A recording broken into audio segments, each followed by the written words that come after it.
New Orleans for Mardi Gras and not be able to order locally caught shrimp, crabs, or fish at your favorite seafood restaurant because they've been wiped out by an oil spill?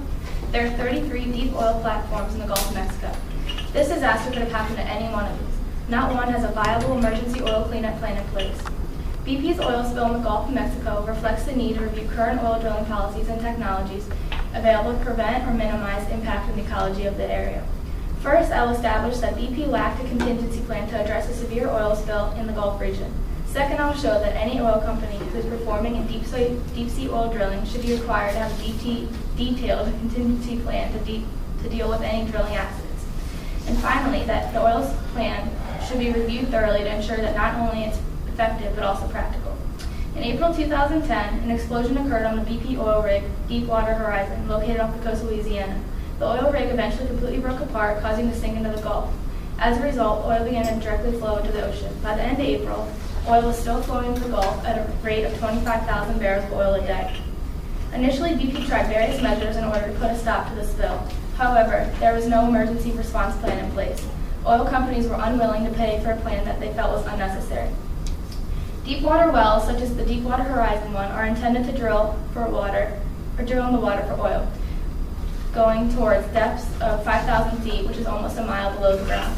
Because of the depth, high pressure is required, which increases the risk of a blowout. The government agency in charge of issuing leases for oil drilling was not effective in regulating the oil industry, especially with respect to the oil contingency spill plans. According to the Washington Post, BP's own exploration plan submitted to federal regulators in February 2009 minimized the danger of a spill. The company said it is unlikely that an accidental oil spill release would occur from the proposed activities. While it acknowledged that a spill could cause impact to wetlands and beaches, it added that due to the distance to shore, 48 miles, and the response capabilities that would be implemented, no significant adverse impacts are expected. It said any effects on fish or shellfish would be sublethal. Hammond Eve, who studied offshore drilling and its environmental impact for the Department of Interior Mineral Management Service, or MMS, said the federal agency never planned for a response to an oil spill of this size. They noted, "We never imagined that it would happen because the safety measures were supposed to work and prevent it from happening." BP convinced federal regulations that the blowout prevention systems, a series of valves and other controls designed to shut down a well if subsurface pressures become unmanageable, would work. Therefore, it thought any leaks would not be large and they could be contained long before they would reach the shore. MMS accepted BP's position and did no further independent analysis or research on its own.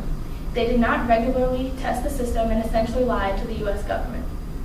National Oceanic and Atmospheric Administration officials last fall warned the Department of Interior, which regulates offshore oil drilling, that it was dramatically underestimating the frequency of offshore oil spills and was dangerously understating the risk and impacts a major oil spill would have on coastal residents. Technology innovations and safety practices must keep pace with the scope of the deep-sea drill oil industry operations and safety requirements. The use of the oil boom is an example of such a technology that is not effective. More than 500,000 feet of oil booms have been strung throughout the Gulf of Mexico in response to the spill. In sheltered areas such as the harbors, the booms work effectively. However, in open turbulent water, the booms do not catch the oil since the oil-ridden waves jump over the booms and oil penetrates up to the other side. In open turbulent water, you can't catch the oil, said Robert Villa, professor of civil and environmental engineering at the University of California at Berkeley. There's an intense wave action out there most of the time. According to experts, in most cases, oil containment booms are effective only when skimmer boats and equipment are available to remove oil from the water. Villa also states, a boom is designed to concentrate oil so it can be removed, and it won't work at all in high wind and rough waters. It is very clear that the oil companies need to create a plan that would minimize the likelihood of a major oil spill and provide new technologies that would protect the environment from such a spill. The oil companies need to create a comprehensive contingency plan that takes into account the possible inability to cap a well prior to the discharge of a large amount of oil.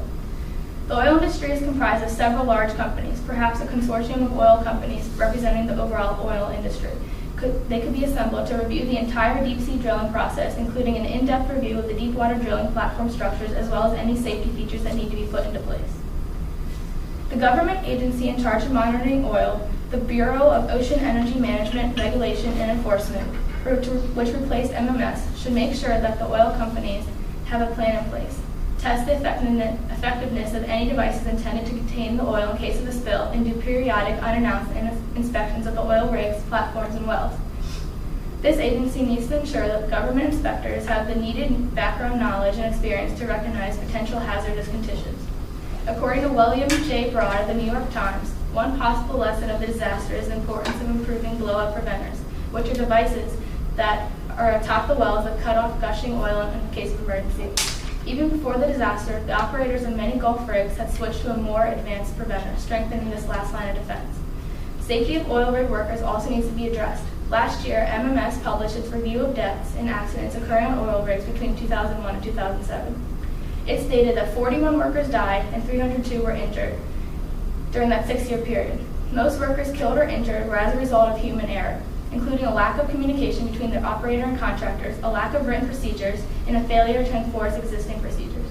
As a result of the findings, the MMS is developing new rules that would require rig operators to develop programs focused on preventing human error in an area that received relatively little attention in the past. By implementing the 3 recommendations listed above, the oil industry and the Gulf communities will experience many gains. After the many changes of the structure and the processes of oil rigs, the possibility of another major deep oil spill will be less likely to happen or hopefully not happen again at all.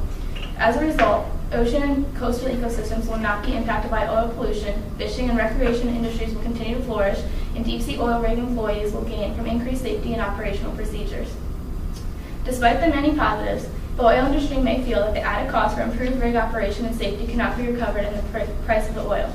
The cost of recovery from a major oil spill, such as BP's, definitely has an adverse impact on the community profitability.